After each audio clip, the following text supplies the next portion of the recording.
जो जिला शिक्षा पदाधिकारी हैं उन्हें अब सिर्फ और सिर्फ शैक्षणिक कार्य से मतलब रखना होगा। किसी प्रकार के वित्तीय कार्य या शैक्षणिक कार्य ये मैं कहीं न कहीं जो विकास कार्य है, निर्माण कार्य है, उसमें हस्तक्षेप नहीं कर सकेंगे। 31 मार्च के बाद ये तमाम बदलाव देखने को मिलेंगे, यानी जो डीपीएम और बीपीएम है उनकी सेवा समाप्त मानी जाएगी और उन्हें बर्खास्त कर दिया जाएगा, जो 2 साल पहले बहाल किए गए थे लगभग।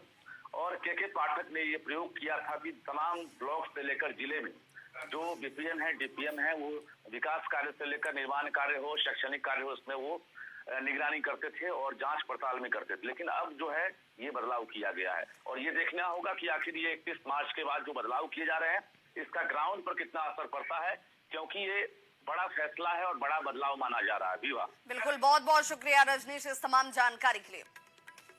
और अब राजनीतिक खबर, बड़ा फैसला जिसमें एसीएस सिद्धार्थ ने ये फैसला लिया कि बिहार के जितने भी डीईओ हैं उनके पावर को कट किया जाएगा। निर्माण कार्य और वित्तीय कार्य से मुक्त कर दिया गया है उन्हें। सिर्फ शैक्षणिक कार्य में ही उन्हें अब अपना ध्यान लगाना है। डीईओ यहाँ पर अब सीधे विकास कार्य जो है उसमें जुड़े रहेंगे। बीएसईआईडीसी के जरिए अब उनका जो काम होगा वो सिर्फ विकास कार्यों का काम किया जाएगा। 31 मार्च के बाद से आउटसोर्सिंग से बहाल कर्मियों की सेवा को समाप्त कर दिया जाएगा। डीपीएम और बीपीएम की सेवा की समाप्ति भी कर दी जाएगी। इसकी घोषणा हालांकि पहले ही कर दी गई थी। संवाददाता रजनीश हमारे साथ इस वक्त जुड़े हुए हैं। रजनीश, जिस फैसले की हमने इससे पहले भी चर्चा की थी कि अब डीओ को सिर्फ और सिर्फ शैक्षणिक कार्य करने पर ही ध्यान देना होगा। देखिए, शिक्षा विभाग के एसीएस सिद्धार्थ ने 2 महत्वपूर्ण और बड़ा फैसला लिया है। एक तरह से कहा जाए कि जो तत्कालीन एसीएस के पाठक थे उन्होंने जो आउटसोर्सिंग स्टाफ को बहाल किया था, खासकर डीपीएम और बीपीएम, उनकी अब सेवा समाप्त की जाएगी और इसको लेकर एक पत्र भी जारी कर दिया गया शिक्षा विभाग की तरफ से।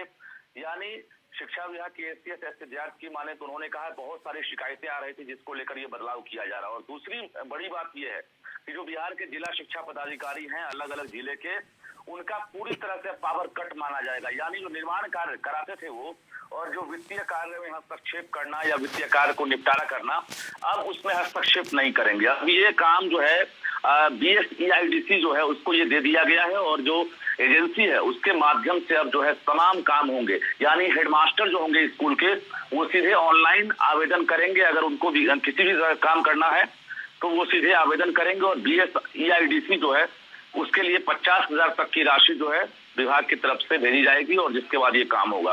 तो कहीं ना कहीं ये राशि जो है सीधे एचएम के खाते में जाएगी।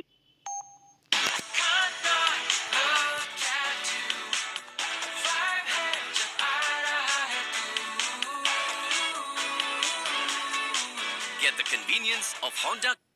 और के पाठक ने ये प्रयोग किया था कि तमाम ब्लॉक से लेकर जिले में जो बीपीएम है, डीपीएम है, वो विकास कार्य से लेकर निर्माण कार्य हो, शैक्षणिक कार्य हो, उसमें वो निगरानी करते थे और जांच पड़ताल में करते थे। लेकिन अब जो है ये बदलाव किया गया है और ये देखना होगा कि आखिर ये 31 मार्च के बाद जो बदलाव किए जा रहे हैं इसका ग्राउंड पर कितना असर पड़ता है, क्योंकि ये बड़ा फैसला है और बड़ा बदलाव माना जा रहा है। विवा, बिल्कुल, बहुत बहुत शुक्रिया रजनीश इस तमाम जानकारी के लिए।